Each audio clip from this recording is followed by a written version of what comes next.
पीढ़ियों तक गरीब नहीं रहोगे। प्रिय दर्शकों, आप कितने भी गरीब हो, आपकी गरीबी मिट जाएगी, आपका जीवन खुशियों से भर जाएगा।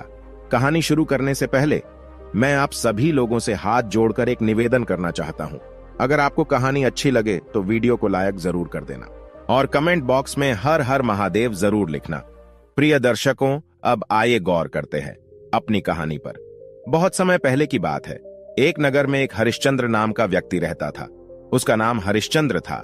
जब हरिश्चंद्र की शादी हुई तो एक रूपा नाम की लड़की से उसका विवाह हो जाता है। और जैसे ही उसका विवाह होता है और विवाह होने के कुछ दिन तक तो सब कुछ ठीक चलता था। रूपा नाम की लड़की देर रात मेहनत करती थी, अपने पति की सेवा करती थी, हर प्रकार से अपने जीवन को जीने की कोशिश करती थी। उसके घर में धन तो नहीं था, लेकिन उसके मन में अपने पति के लिए बेशुमार प्यार था। वो बड़ी दयावान थी, लेकिन कहते हैं ना, जो दयावान होते हैं, जो लोग स्वभाव के अच्छे होते हैं, ईश्वर उन्हें दुख भी अधिक देता है। इधर उस रूपा नाम की लड़की, जिसकी शादी अभी कुछ महीने पहले हुई थी, उसके विवाह को अभी पूरा साल भी नहीं हुआ था। इधर उसका पति हरिश्चंद्र इस दुनिया को छोड़कर चला जाता है और वो विधवा हो जाती है। एक तो वो विधवा हो चुकी थी, दूसरा उसके गर्भ में एक बच्चा पल रहा था। वो करती तो क्या करती, वो अपना जीवन भी त्यागना चाहती थी। सोच रही थी कि आत्महत्या कर लूं, लेकिन उसके बच्चे की वजह से उसने आत्महत्या नहीं कर पाई, क्योंकि कहते हैं मूल से ब्याज प्यारा होता है। वो स्त्री अपनी जान तो दे सकती थी, लेकिन उसके गर्भ में पल रही उस बच्चे के प्रेम ने उसे जीने पर मजबूर कर दिया। उसने ठान लिया कि वो बिना पति के अपने बच्चे को हर खुशी देगी, उसकी खुशियों के लिए, उसकी परवरिश के लिए दिन रात एक कर देगी, लेकिन बच्चे को कभी उसके पिता की कमी नहीं खलने देगी। और कहा भी जाता है, प्रिय दर्शकों, कि जब भी कोई इंसान दृढ़ संकल्प कर लेता है तो ईश्वर भी उसकी सहायता करते हैं। बड़े बड़े पहाड़ों को वो अपने सामने झुका देता है। प्रिय दर्शकों, इधर रूपा, जो स्त्री विधवा हो चुकी थी, समाज की गंदी नजरों से बचते हुए इधर उधर दूसरों के घरों में झाड़ू पोछा करने लगी। तरह तरह के काम करके अपना गुजारा करती थी। उसे जैसा भी काम मिल जाता वो कर लिया करती थी, और उस काम के बदले में जो पैसे मिलते थे उससे अपने घर का गुजारा चला रही थी। धीरे धीरे कुछ महीने बीत जाते हैं तो उसकी कोख से एक पुत्र प्राप्त होता है, यानी कि एक बेटे का जन्म होता है। रूपा अपने बच्चे को देखकर उसका नाम रखती है किशोर, और रूपा अपने बेटे से कहती है कि बेटा, तेरा भाग्य तो पहले ही बिगड़ चुका है, मेरा भाग्य भी पहले से खराब है, और तेरा भाग्य भी मेरी वजह से खराब हो गया है। रूपा ने अपने बेटे का नाम किशोर रखा। किशोर धीरे धीरे बड़ा होने लगा। इधर वो रूपा नाम की विधवा दिन रात मेहनत मजदूरी करके अपने बच्चे को खिलाती पिलाती थी, उसे अच्छे लत्ते कपड़े पहनाती थी, यानी कि उसे कभी भी अपने बाप की कमी महसूस नहीं होने देती थी। लेकिन कहते हैं कि बाप का प्यार एक अलग ही होता है, जिसकी कमी बच्चे को महसूस हो ही जाती है। मां कितना भी प्यार थे, लेकिन बाप की बराबरी नहीं कर सकती, और एक पिता कभी मां की बराबरी नहीं कर सकती। अब तो प्रिय दर्शकों, जब वो रूपा का लड़का बड़े बड़े शेठ साहूकार के लड़कों से दोस्ती रखने लगा था, बड़े बड़े उसके मित्र बन चुके थे, वो उनके साथ खेलता कूदता था, हर प्रकार से उनके साथ रहता था।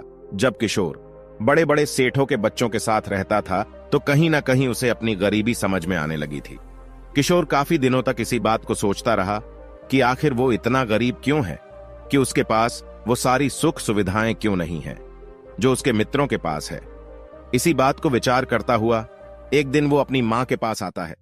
वो अपनी मां से कहता है कि मां, मेरी गांव में कई लड़कों से मित्रता है, मैं देखता हूं कि बहुत अमीर है, उनके घर में धन की कोई कमी नहीं है, हर एक शौक सुविधा उनके पास में है, लेकिन मां, हमारे पास इतना धन क्यों नहीं है, हम इतने गरीब क्यों हैं? अरे, हमें 2 वक्त की रोटी ठीक से नहीं मिलती है, ईश्वर ने हमें इतना गरीब क्यों बनाया है?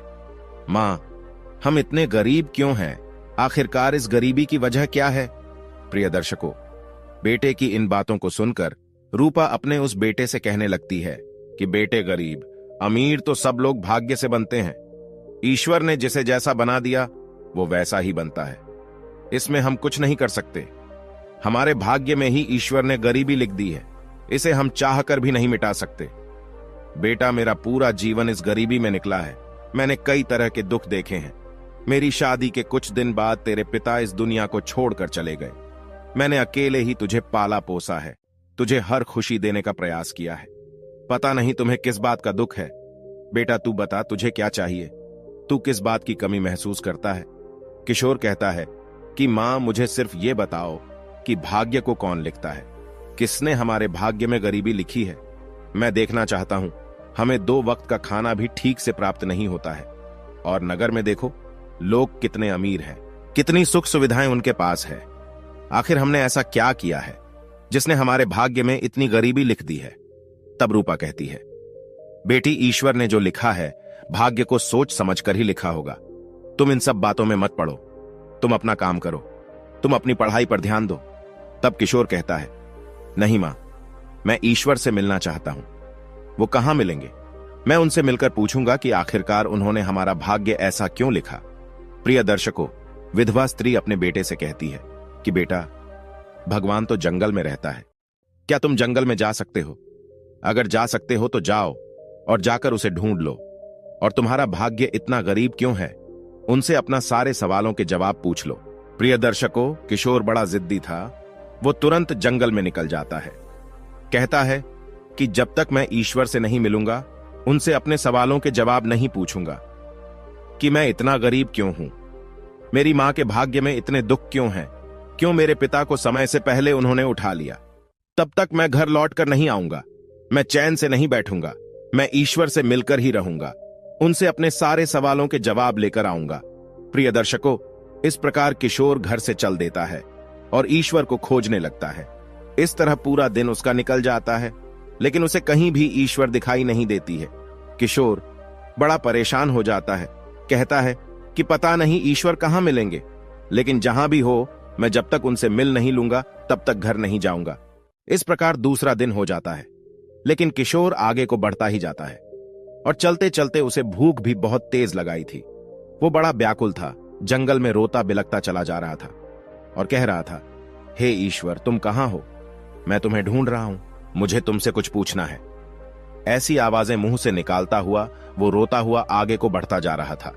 प्रिय दर्शकों, उधर क्या होता है? महादेव और माता पार्वती जंगल में साधु का भेष बनाकर भ्रमण करने के लिए आए थे। जब माता पार्वती उस लड़के को रोदन भरी आवाज सुनती है तो मैं भगवान विष्णु से कहती है, हे स्वामी, जंगल में कोई बालक विलाप कर रहा है और वो आपको पुकारता है। ये कौन हो सकता है? कौन रो रहा है?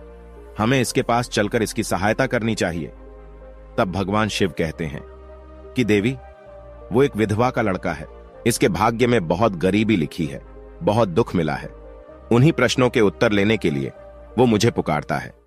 तब माता पार्वती कहती है, हे प्रभु, हमें इनकी मदद जरूर करनी चाहिए, वो आपका भक्त है और आपको पुकार रहा है। तब भगवान शिव कहते हैं, नहीं देवी, इसके भाग्य में ब्रह्मा जी ने कुछ लिखा ही नहीं है। इसके भाग्य में तो केवल दुख ही दुख लिखे हैं, केवल गरीबी ही गरीबी लिखी है। हम इसके भाग्य में कोई बदलाव नहीं कर सकते। तब माता लक्ष्मी कहती है, हे प्रभु, फिर भी इसकी आपको मदद तो करनी ही चाहिए। आप जल्द से जल्द इसके पास चलिए, मैं इसकी कुछ मदद करना चाहती हूं। भगवान शिव कहते हैं, ठीक है, अगर आपको ऐसा लगता है तो चलकर देख लेते हैं। और वो साधु का भेष बनाकर भगवान शिव किशोर के पास जाते हैं और किशोर से कहते हैं कि बेटे, तुम कौन हो और तुम क्यों रो रहे थे?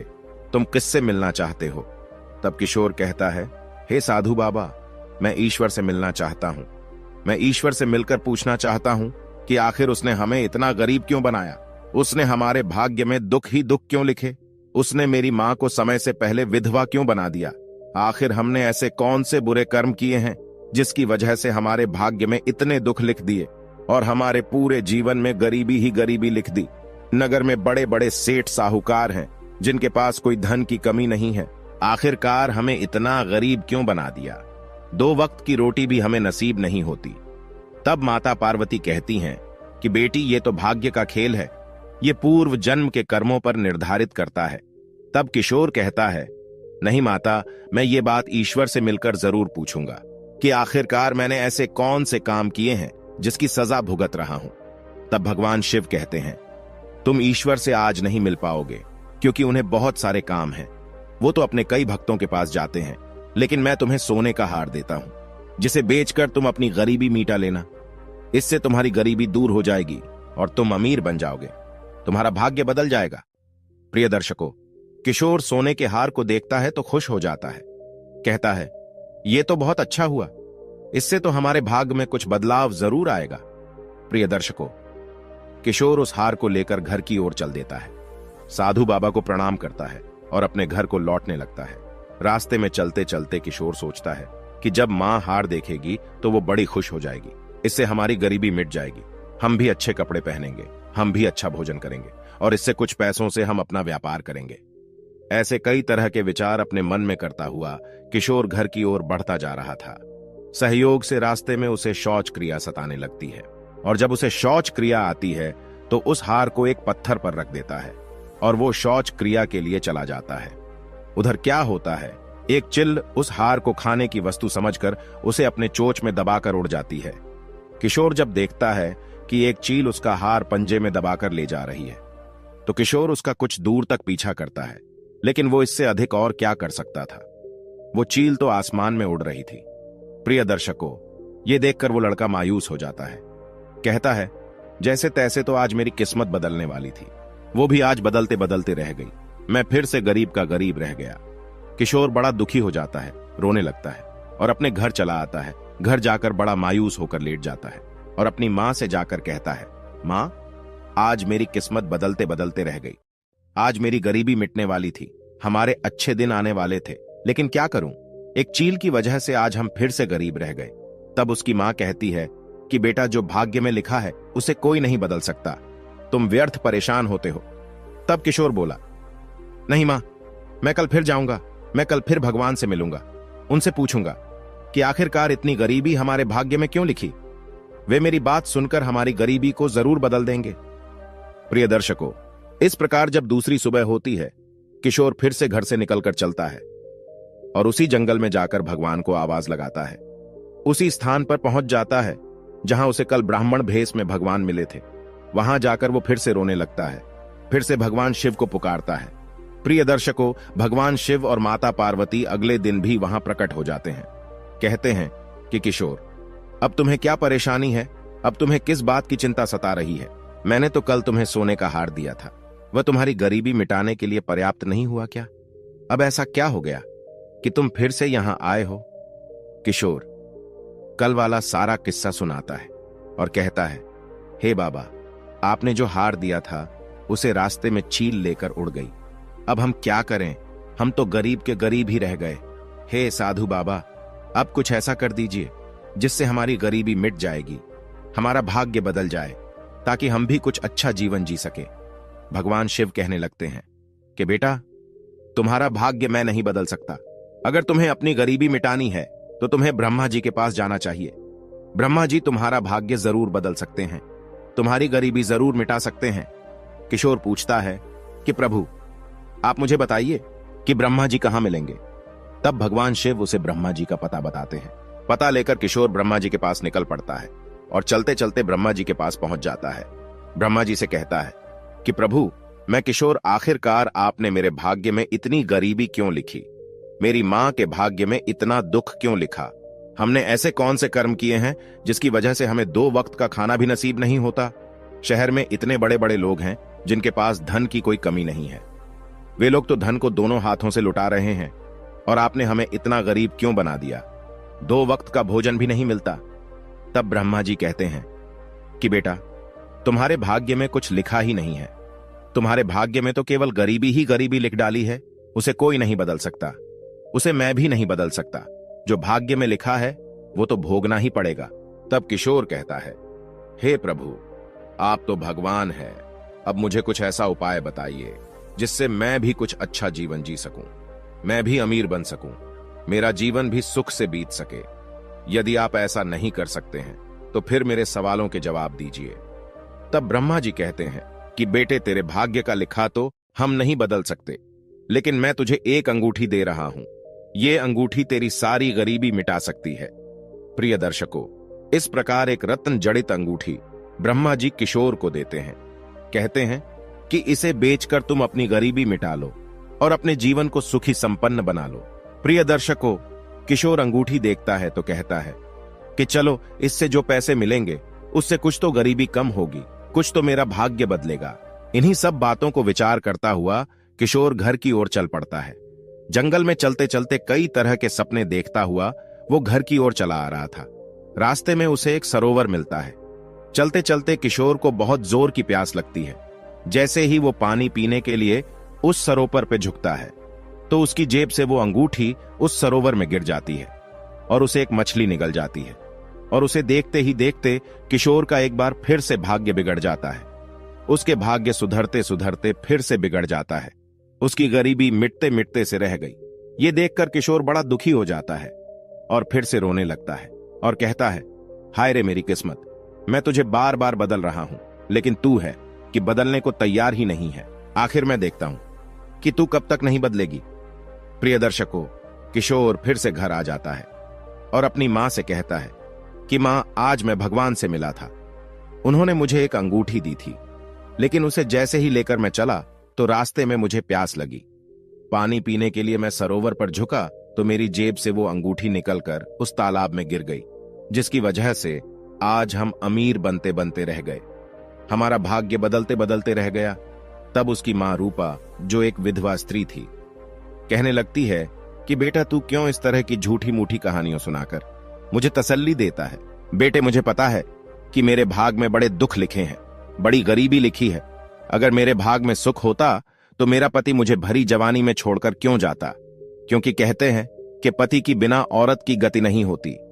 जिस औरत का पति नहीं होता, संसार में उसे इज्जत नहीं मिलती। लोग उसे अच्छी निगाह से नहीं देखते। उसे ना तो इज्जत मिलती है, ना सम्मान मिलता है, ना किसी प्रकार का सुख मिलता है। अगर मेरे भाग्य में सुख होता, सम्मान होता, तो मेरा पति जीवित हो जाता। बेटा, तेरा भाग्य मेरे भाग्य से बना हुआ है, इसलिए बेटा, जो ईश्वर ने लिखा है उसे कबूल करो। किसी भी तरह की कोशिश से इसमें कोई बदलाव नहीं होगा। प्रिय दर्शकों, किशोर बड़ा जिद्दी था।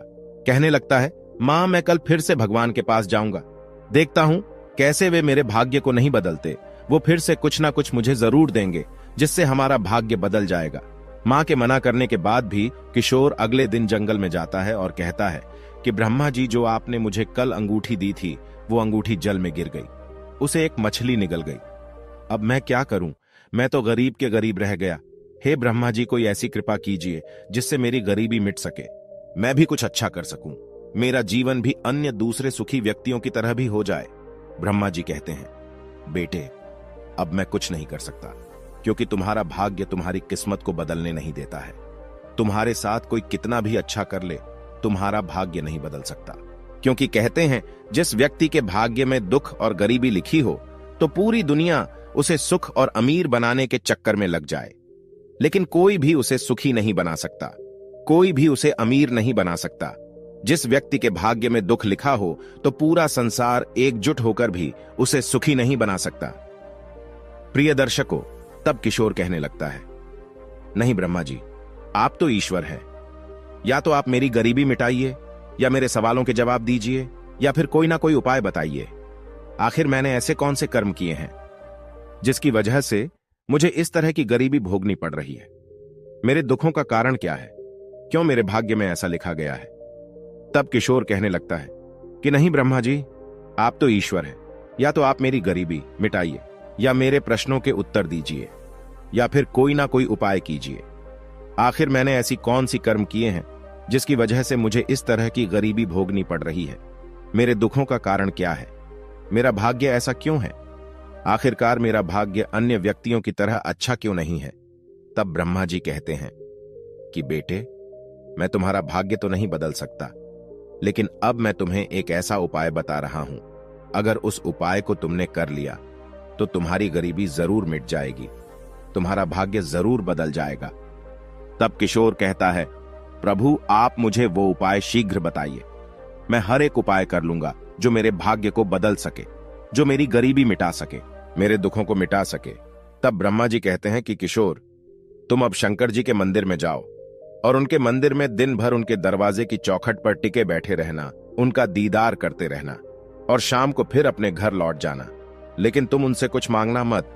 दिन भर उनका दीदार करो, उनके दर्शन करो, लेकिन कुछ मांगना मत, क्योंकि भगवान शिव शंकर के द्वार पर भाग्य की देवी झाड़ू लगाने के लिए आती है। वही तुम्हारा भाग्य बदल सकती है। हो सकता है भगवान शिव की कृपा तुम पर हो जाए तो वो तुम्हारा भाग्य बदल दे। तब किशोर कहता है, ठीक है प्रभु, मैं ऐसा ही करूंगा। अब तो प्रिय दर्शकों, किशोर वहां से चल देता है और नगर से कुछ दूर भगवान शंकर का एक मंदिर बना हुआ था। वो सुबह को उठता है, स्नान ध्यान करता है और उस मंदिर पर पहुंच जाता है।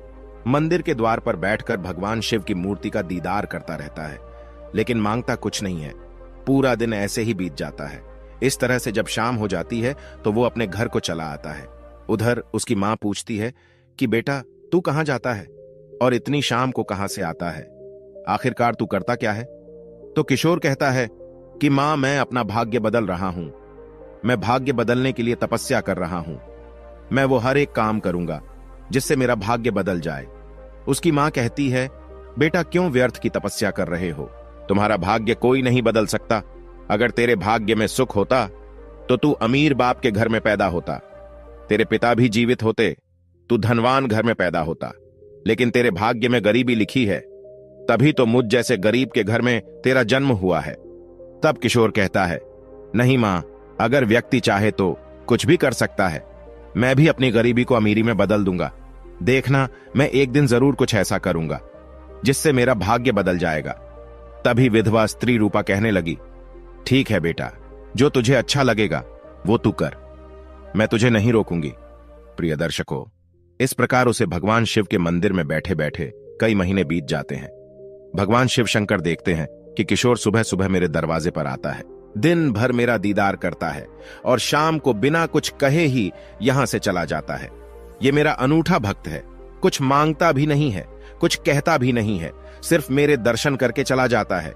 तब एक दिन भगवान शिव ने उसके रास्ते में एक हीरों की पोटली गिरा दी थी। वो पोटली किशोर को मिल जाती है। किशोर जब उस पोटली को देखता है तो बड़ा खुश हो जाता है। कहता है कि भगवान शिव शंकर ने आज मेरा भाग बदल दिया। ये सब उन्हीं की कृपा है। उन हीरो को लेकर के वो अपने घर चल देता है और बड़े बड़े सपने देखता हुआ घर की ओर जा रहा था। सोच रहा था, आज मैं अपनी मां को बताऊंगा कि आज मैंने अपना भाग्य बदल दिया है, मैं गरीब नहीं रहा। इस प्रकार खुश होता हुआ वो अपने घर पहुंच जाता है। उसकी मां उस समय घर पर नहीं थी, गांव में किसी काम से गई थी। किशोर हीरो की पोटली को एक लोटे में निकाल देता है और खुशी से पागल होता हुआ अपनी मां को बुलवाने के लिए चला जाता है। सोचता है कि मैं अपनी मां को ये सारे हीरे दिखाऊंगा तो देखकर वो भी बड़ी खुश हो जाएगी। अब हमारा जीवन खुशियों से भर जाएगा। उन हीरो की पोटली को वो लौटे में रखकर चला जाता है। उधर क्या होता है, उसी वक्त कुछ चोर किशोर के घर में घुसते हैं और किशोर के घर में चोरी करने लगते हैं। चोरी करते करते उन्हें वो लौटा मिल जाता है। उस लौटे को लेकर वहां से निकल भागते हैं। किशोर अपनी मां को बुलाकर आता है, कहता है, मां देखो, आज मुझे हीरो से भरा हुआ एक लोटा मिला है। उसकी मां कहती है कि बेटा मुझे तुझ पर भरोसा नहीं है, तू मुझे दिखाएगा तभी मैं यकीन करूंगी। घर जाकर किशोर उस लोटे को खोजता है। काफी खोजने के बाद भी वो लौटा नहीं मिलता है। कहने लगा, मां, मैंने अभी अभी तो लौटा यहां रखा था, पता नहीं कहां गायब हो गया। तब उसकी मां कहती है, बेटे मनगढ़ंत कहानियों बनाना बंद कर दो। मुझे पता है कि हमारा भाग्य बड़ा गरीब है, हमारी किस्मत बड़ी खराब है, ये बदल नहीं सकती। किशोर कहता है, नहीं मां, मैं झूठ नहीं बोल रहा हूं। आज मैंने यहां पर हीरों से भरा हुआ एक लोटा रखा हुआ था, पता नहीं वो कहां गायब हो गया। तब उसकी मां कहती है कि बेटे मैं तुझसे बार बार कह रही हूं कि हमारा भाग्य नहीं बदल सकता, चाहे लाख कोशिश कर लो। जब किस्मत में कुछ नहीं लिखा है तो फिर कुछ नहीं होगा। हमारे भाग्य में सुख का एक पल भी नसीब नहीं है। बेटे अगर मेरे भाग्य में सुख होता तो क्या मैं जवानी में ही विधवा हो जाता? दुनिया की कोई औरत को पति के बिना सुख नहीं दे सकता। जिस स्त्री का पति जवानी में छोड़कर चला गया, उसके घर में हर प्रकार की सुख सुविधा होते हुए भी वो बहुत बड़े दुखों को झेलती है। बेटे मेरा भाग्य बड़ा खोटा है। किशोर कहता है कि मां, मैं फिर से भगवान के पास जाऊंगा, मैं फिर से उनसे कुछ ना कुछ ऐसा उपाय पूछूंगा जिससे हमारी गरीबी मिट जाए। हे मां, तू देख लेना, एक दिन हमारा भाग्य जरूर बदलेगा। प्रिय दर्शकों, किशोर फिर से भगवान शिव के मंदिर में जाता है और बाहर जाकर के वो पूरे दिन दरवाजे पर बैठा रहता है। शिव शंकर की मूर्ति के दर्शन करता रहता है, लेकिन उनसे मांगता कुछ नहीं है। इस प्रकार शाम हो जाती है तो अपने घर चला आता है। प्रिय दर्शकों, धीरे धीरे जब कई महीने बीत जाते हैं तो शिव शंकर माता पार्वती से कहते हैं कि देवी, इस किशोर का भाग्य बड़ा ही गरीब है। मैंने श्री विष्णु ने और ब्रह्मा जी ने मिलकर इसके भाग्य को बदलना चाहा, लेकिन इसका भाग्य नहीं बदल पाया क्योंकि इसके भाग्य में गरीबी लिखी हुई है। तब बाबा महादेव भाग्य के देवी से कहते हैं, हे भाग्य देवी, इस लड़के की और इसकी मां के भाग्य में तुमने बहुत गरीबी लिखी है। इसके भाग्य बदलने के लिए मैंने और विष्णु ने, ब्रह्मा जी ने बहुत कोशिश की, लेकिन हर बार इसका भाग्य खोटा आड़े आ जाता है। मैं तुम्हें आदेश देता हूं कि जाओ, तुम इसका भाग्य बदल दो। इसका भाग्य बदलकर इसकी गरीबी मिटा दो, इसके जीवन को सुखपूर्वक बना दो, क्योंकि ये मेरा बड़ा भोला भक्त है। मेरे दरवाजे पर आता है, रोज मेरे दर्शन करता है, पूरे दिन बैठा रहता है, मगर मुझसे कुछ भी नहीं मांगता, क्योंकि हमारे दरवाजे पर कोई भी क्षण भर के लिए भी आता है तो इतना मांग लेता है कि उसके साथ पीढ़ियों तक उसे मांगने की जरूरत नहीं पड़ती। लेकिन हे भाग्य की देवी, ये कई महीनों से हमारे द्वार पर रो रो कर बैठता है, लेकिन मांगता कुछ नहीं है और ना कुछ कहता है। जो मांगने वाले को मिलता है उससे कहीं अधिक बिना मांगने वाले को मिलना चाहिए। इसलिए हे भाग्य की देवी, मेरे आदेश से इसके भाग्य में तुम कुछ अच्छा कर दो। इससे इसकी गरीबी मिट जाएगी, इसके दुख दूर हो जाए। तब भाग्य की देवी कहती है, प्रभु, मैं इसका भाग्य कैसे बदल सकती हूँ? भाग्य माता ने इसके भाग्य में कुछ लिखा ही नहीं है। तब भगवान शिव कहते हैं, नहीं देवी, ये मेरा आदेश है, तुम्हें इसका भाग बदलना ही होगा। मेरा आदेश तुम्हें मानना ही पड़ेगा। प्रिय दर्शकों, तब भाग्य की देवी भगवान शिव के आदेश अनुसार उनकी मंदिर के दरवाजे पर जाकर झाड़ू लगाती है और उसी जगह पर एक सोने का सिक्का गिरा देती है। वो सिक्का किशोर को मिल जाता है। किशोर जब सोने के सिक्कों को देखता है तो कहता है कि एक बार फिर से भगवान शिव ने उस पर कृपा की है। चलो, इस सिक्के से उसकी गरीबी कुछ तो कम हो जाएगी। कोई ना नया धंधा डालूं, कुछ अच्छा भोजन करूंगा। अब उस सिक्के को हाथ में लेकर के किशोर चल देता है।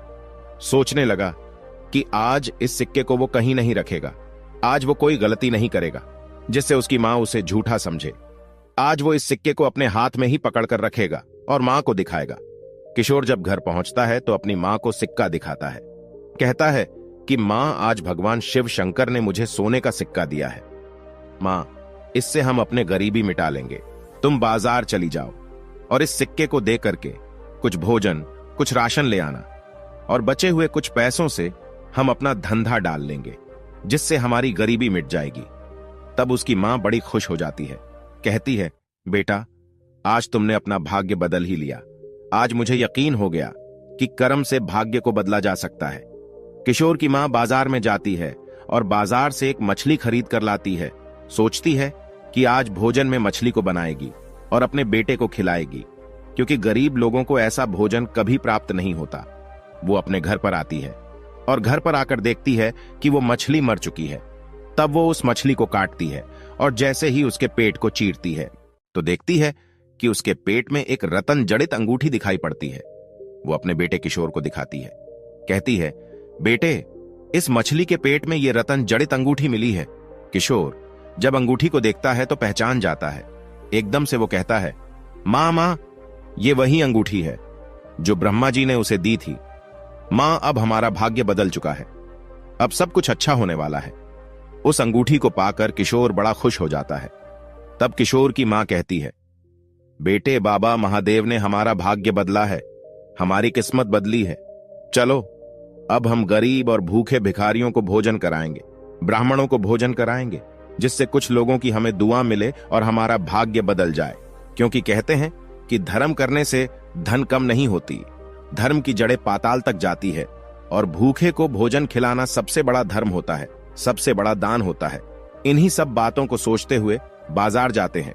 बाजार से बहुत सारे चावल वगैरह कई तरह की सामग्री भोजन लेकर आते हैं। फिर अपने बेटे किशोर से कहती है कि बेटी, चलो अब जंगल में चलती है, क्योंकि भोजन बनाने के लिए कुछ लकड़ियों की जरूरत पड़ेगी। किशोर अपनी मां के साथ जंगल में चल देता है। जंगल में जाकर किशोर एक पेड़ पर चढ़ जाता है जिस पर कोई सूखी लकड़ियां लगी हुई थीं। तो उस पेड़ पर जाकर जब वो देखता है तो उसने देखा कि उस पेड़ पर एक चील का घोंसला बना हुआ है और उसी घोंसले में वो हार रखा हुआ है, जो हार उसे भगवान शिव ने दिया था। किशोर उस हार को उठा लेता है। हार को देखते ही वो बड़ा खुश हो जाता है। लकड़ियों को काट करके जब वो नीचे आता है तो अपनी मां से कहता है, मां, ये देखो, ये वही हार है जिसे एक महात्मा जी ने मुझे दिया था।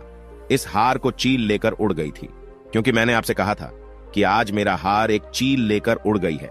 मुझे यह हार एक संत ने दिया था। उसकी मां कहती है, बेटे, मैंने तुझ पर यकीन नहीं किया, किंतु तू सत्य बोल रहा था। आज मुझे भरोसा हो गया है। अब साबित हो चुका है कि कम से कम बुरा व्यक्ति जिसके भाग्य में कई पीढ़ियों तक गरीबी लिखी हो, कितने भी दुख लिखे हो,